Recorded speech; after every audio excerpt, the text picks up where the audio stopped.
day 4 of Uneducated Gate, Stupid, Stupid, Stupid Gate, and Moron Gate, and I'm in Bizarro Land.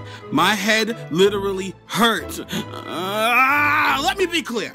I have no cares about this man the second he brought DC Comics Bane out to insult my intelligence. When he lied and said, "I'm sorry, I was pissed and it just came out. I knew it was going to take some time, some serious time to forgive him, but I didn't think we came to a point of no return."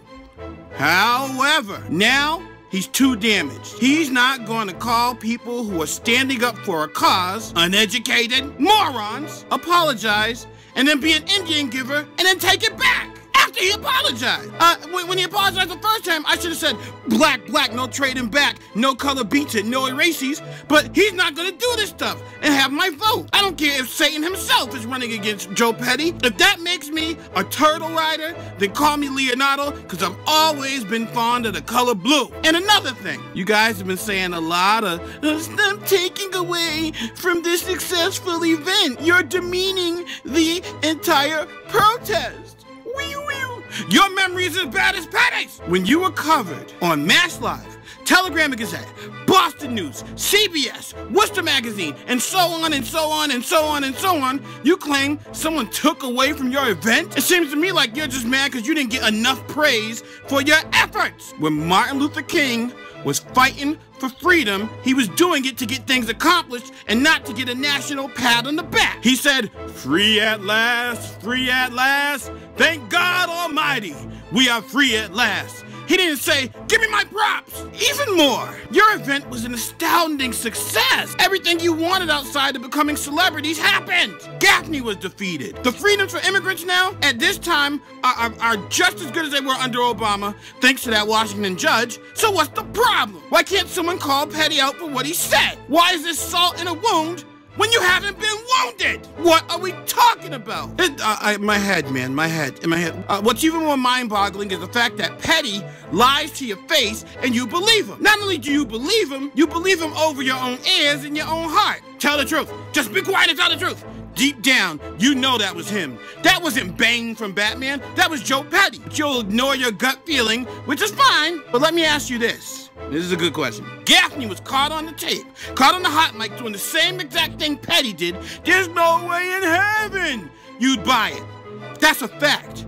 But you will because Petty's your guy. And frankly makes me question you. This isn't the only case of your selective memory either.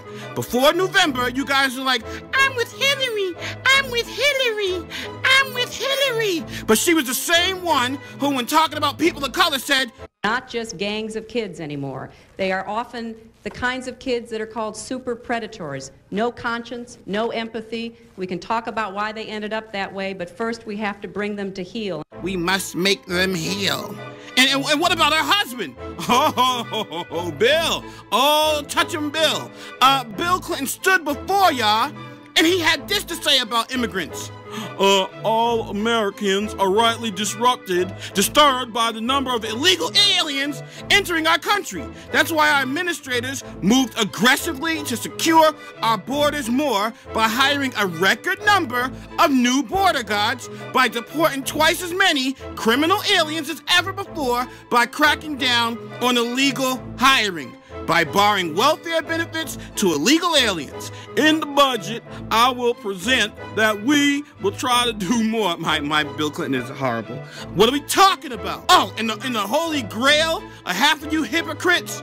Oh, former President Obama, he went buck wild with deporting people. He deported more immigrants than any other president. As a matter of fact, he deported more people than any other president's administration in history. If it's someone you want in office, everything they do is okay. They can call you stupid morons, and it's okay. Obama deports more immigrants in 6 years than George W. Bush did in 8, and now, all of a sudden, y'all scared of being deported? You should have been scared under Obama. Unbelievable. Like, they can lie about emails, sabotage another potential candidates from the same party just to get to run for president. Hello, Bernie. And tell black people they need to heal, and it's okay. So it's surprising, but really not surprising, that y'all are still with Joe Petty. I bet if Trump, who was also caught saying ridiculous crap while on a hot mic, you remember, grab him by the vajayjay, and came back with someone else saying it wasn't me, y'all, it was someone else on the bus, y'all probably would have believed him. And another thing, a coin, a coin, a coin. How is he Captain Honesty when it supports what you guys want to believe? I believe a coin when he said it was him on the tape. So I guess you also believe a coin when the coin said Petty bust all those people to the protest. You can't make up the rules when you see fit. You have to be yay or nay. You have to be one way. You do have to be consistent. I was asked if it's Gaffney versus Petty, who are you going to choose? Who are you going to vote for? Well, let me tell you one thing. Voting for Gaffney at this point is no worse than voting for Petty. Stop worrying about who I would vote for. Worry about why would you stand with a man who showed you exactly who he is. A liar that thinks so little of you. To the people I've been arguing with, though, on Twitter, on Facebook, and everywhere else, I am still willing to agree to disagree, and I'm willing to move on, just from our disagreement. Because I'm going at Petty until he really apologizes and explains why he lied, then lied about the lie, and lied again. Why'd you lie, Petty? My head hurts.